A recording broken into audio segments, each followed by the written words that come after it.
I swim with a pod south of the Fire Isles. I believe the dry-siders call the larger one Shelmerston. It's where the ceremony happens for the dry-sider who stopped the world from cracking. That's where I first heard talk of toast and where I met the friend called Samfire. I did not believe it at first. A food which snaps so dry. Then one morning at sunup, I followed the ship and caught a blackened slice as it arced into the water. This was the start of my lifelong love of toast. I saw Samfire on the dry side and came up out of the sea to ask them for toast. They asked me to put on some pants, but I refused to denigrate myself with dry-side fabric. No matter, I had brought some shiny coins with me that I found on the seabed and secreted in my swimming falls. Sam took me to their parents' toast shack, but they refused to serve me without clothes. They also told me that my shiny coins were unsuitable, too old. So Sam lent me some trousers, and I swept the toast shack in return for crispy slices. Sam taught me some of the ways of the dry-siders, but to be honest, I'm only interested in the toast. I never wanted to eat eggs. I spend my nights swimming through the black waters of the deepest ocean trenches. By day, I come up onto quayside and fill up on the finest crusted seedy bloomer, almost black, no butter. Oh, I could really go for a nice piece of toast right now. But, yeah, with butter.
It's a shame, but it doesn't seem like there's a whole lot of toast on this side.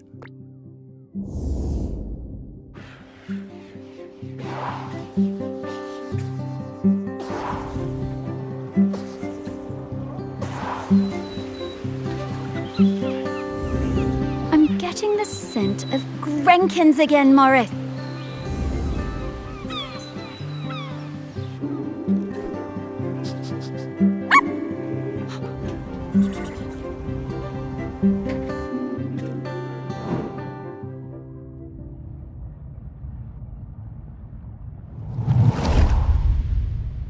When I was a kid, I hated the annual Morlow Cull. I was kept away and found excuses not to be there. Then, aged 10, my dad marched me down to the beach with other men and put a knife in my hand. It was the worst day of my life. I saw Morlows slit from jaw to belly, more blood than you could imagine. But you grow up, don't you? I never felt it right that we was killing Morlows, but what could I do about it? I was just a fisherman. One day I see Samfire, the new harbour officer, handing out leaflets on the quayside. I went along to that first meeting at the campsite. Greg Litherland was one of the other organisers. It was beautiful. So much hope around that campfire. When I spoke about the pain of the Morlow, it really felt like the young uns were listening. Me, Sam and Greg held regular events to raise funds for badges and patches. I was proud to wear mine on me best Gansey. There was quite a rift between us and the old guard. They felt the ban was an attack on our ways. Sam and me took a load of the fishermen out for a beer, and Sam made them listen. They really respected Sam. We got most of them on our side that way. By 87, we finally felt like we had enough support to push for change. So the week before the Morlow showed up, we organised a mass die-in on the beach. There were loads of us lying down on that sand, islanders, fishermen, fishfolk all together. And the press showed up, and the mainland TV, and for the first time in 500 years, we stopped that cull.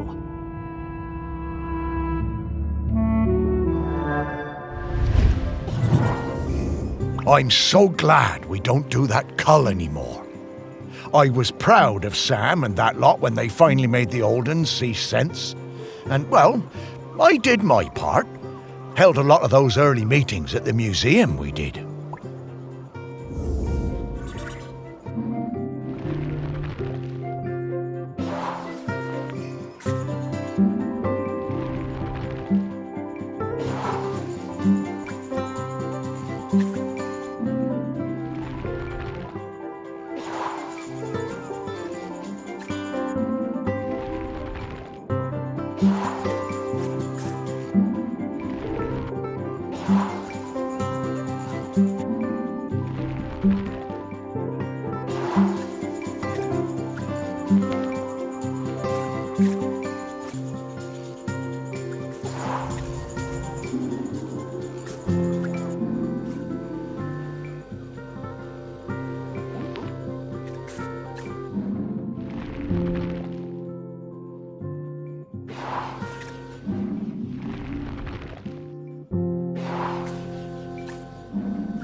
Oh, I love Morlows.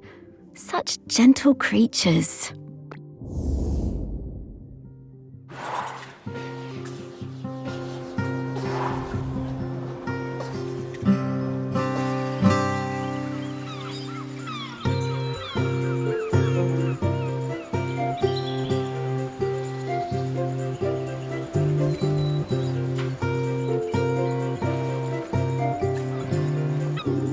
By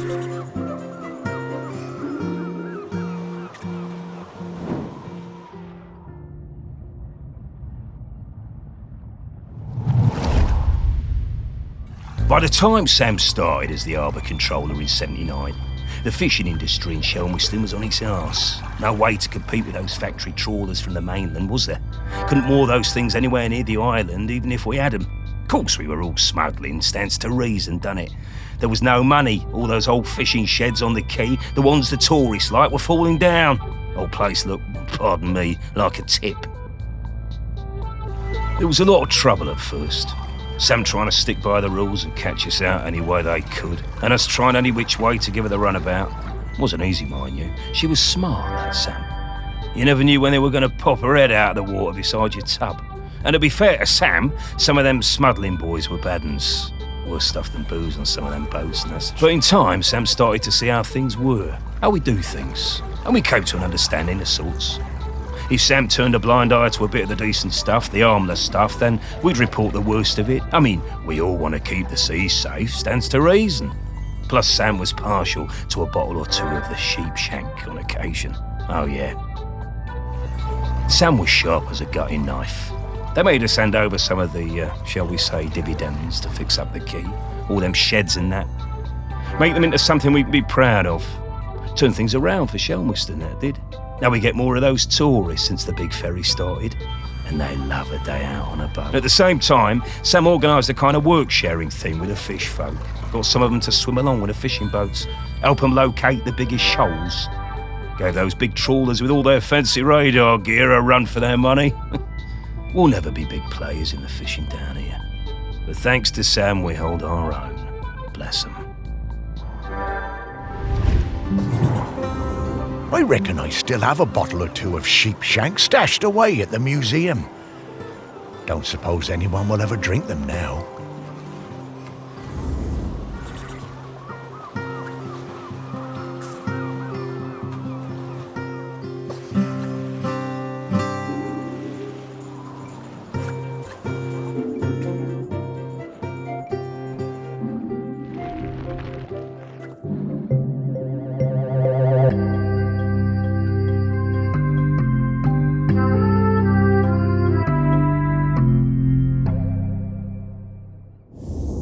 Ah, a different kind of spirit to the ones we've been looking for.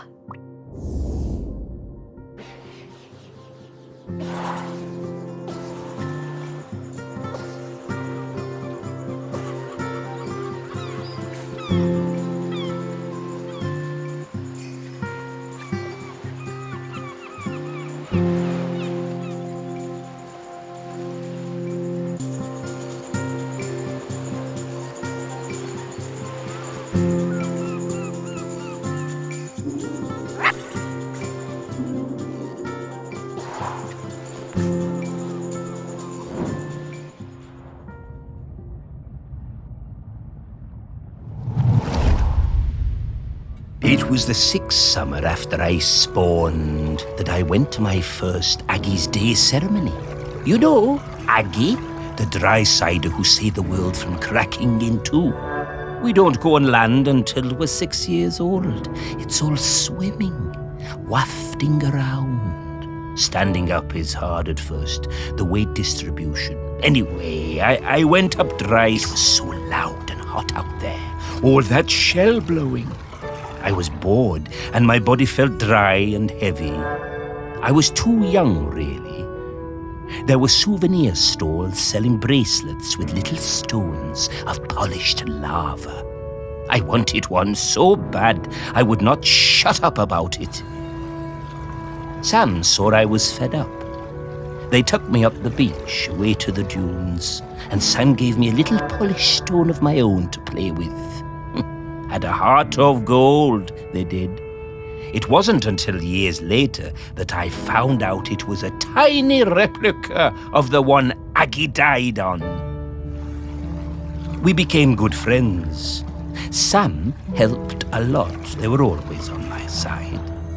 My pod, we were quite traditional, didn't like us working with the dry ciders, but Sam talked me into going for the job as a diver on the new harbour. If it wasn't for them, I don't think I'd have tried.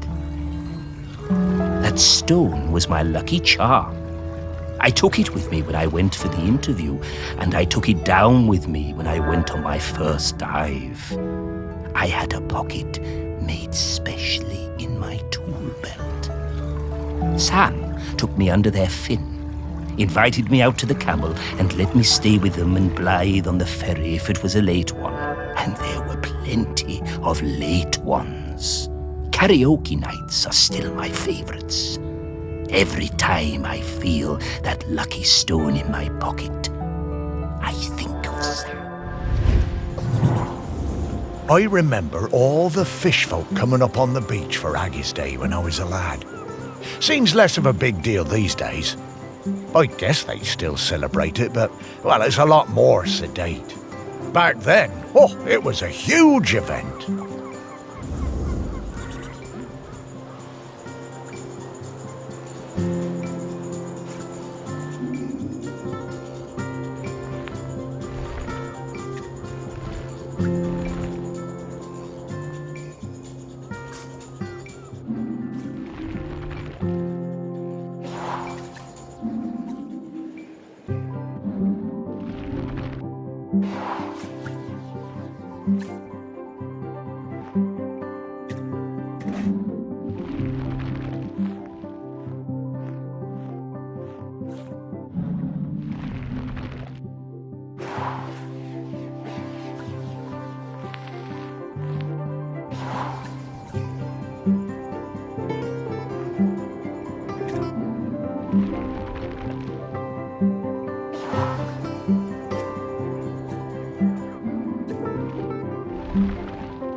Oh, magic stones? I knew humans were superstitious, but I thought the fish folk would be a bit more savvy.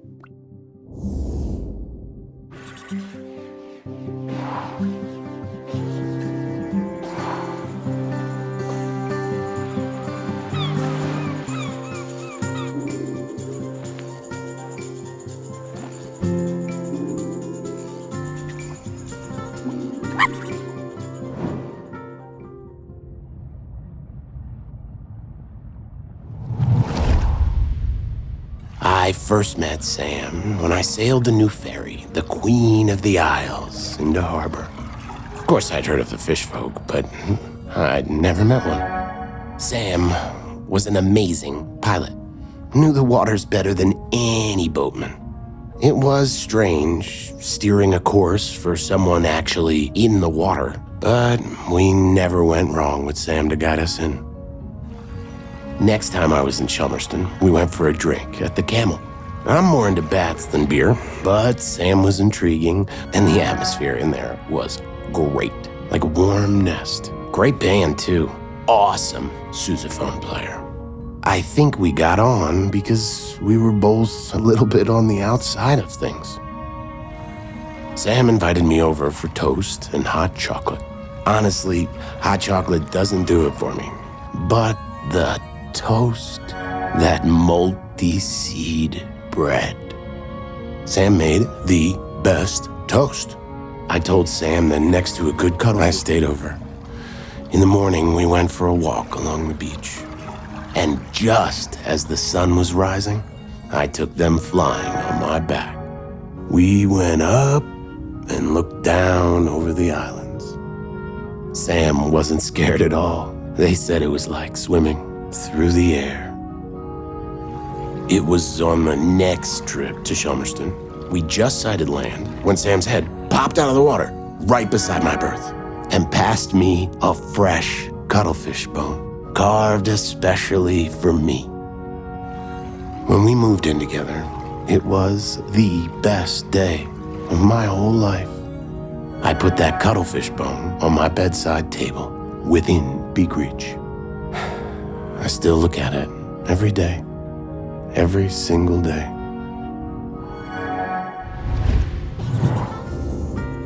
I just remembered that time Blythe and I did a duet at the karaoke. Oh, I can't believe I agreed to it. Must have had a few too many. I never knew how Sam and Blythe met.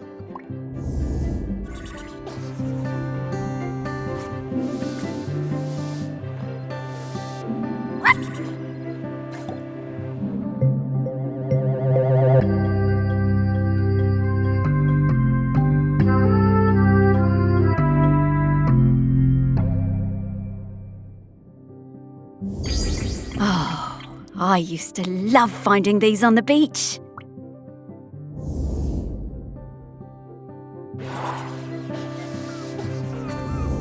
Oof, Sam.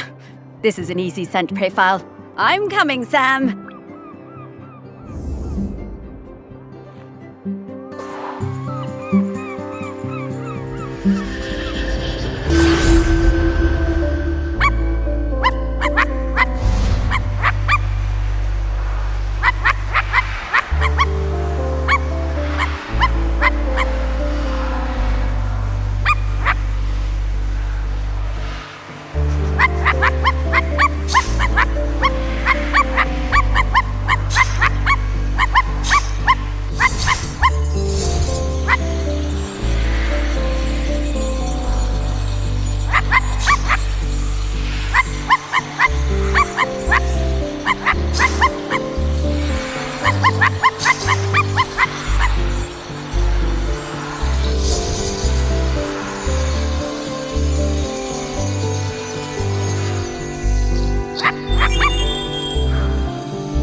Ahoy there, Samfire! Morris and Sparky!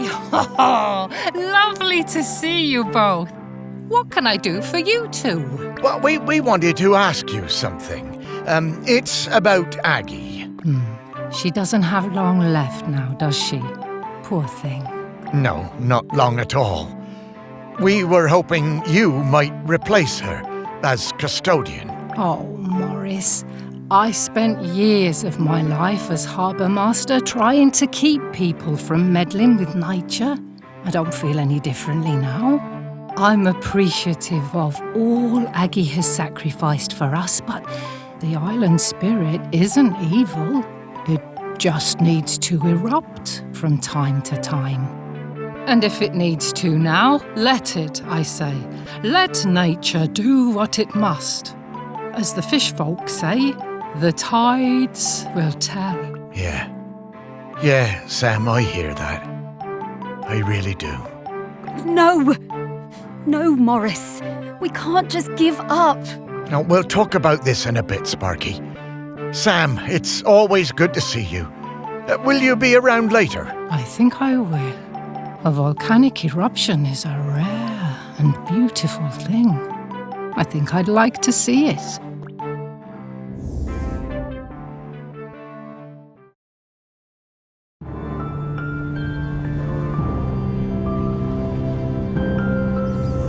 Okay, we just need to talk to Aggie. She'll know what to do. No, Sparky. I've been thinking about it, and I think Samfire's right. I think it's maybe time to let the town go. No, Morris. It's not. No, it's all right, Sparky girl. It's over. This isn't my town anymore. The only ones around here who remember me are ghosts. That's not true. No, it is. But that's all right. Truly it is. Everything for a season and all that. And I miss the people I knew. The people who've moved on. I want to see them again. I think I will take Pete No-Chop on his offer and head into the west with him. Shelmerston doesn't need Morris Lupton any longer. Morris Lupton, you will not give up. You have been granted a precious responsibility and you will honor it. Sparky? I'm sorry about that. Remember when I told you I was mostly Sparky?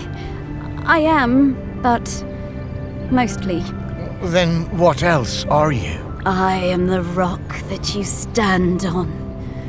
The wood you people built this town from. The magma bubbling beneath your feet. I am Shelmerston. And right now I want to erupt.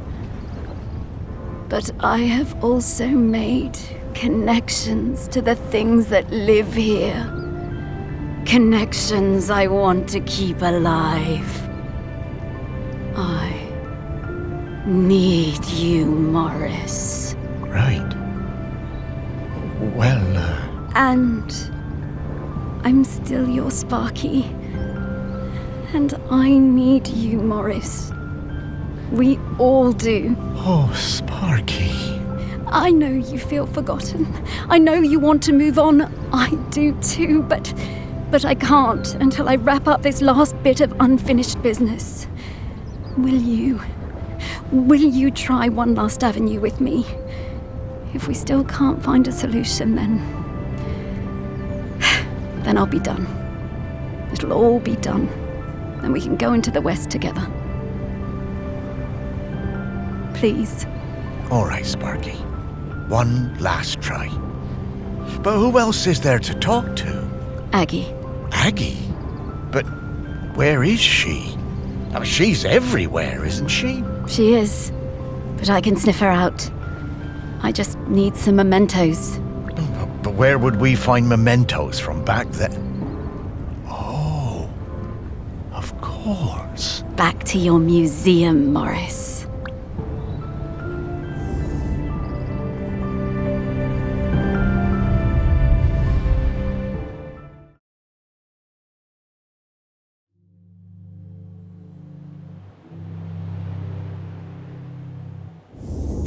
Ah, well, it's reopened. Well, I suppose that's good. You need to keep up the footfall. Everything has to move on. Well, yes, but, you know, it is still your museum, Morris. It wouldn't be here without you. It was never my museum, Sparky. It was Shelmerston's. It's changing, but, you know, I think it should. So, what happens now? How do we find 4,000-year-old memories? Come with me, Morris.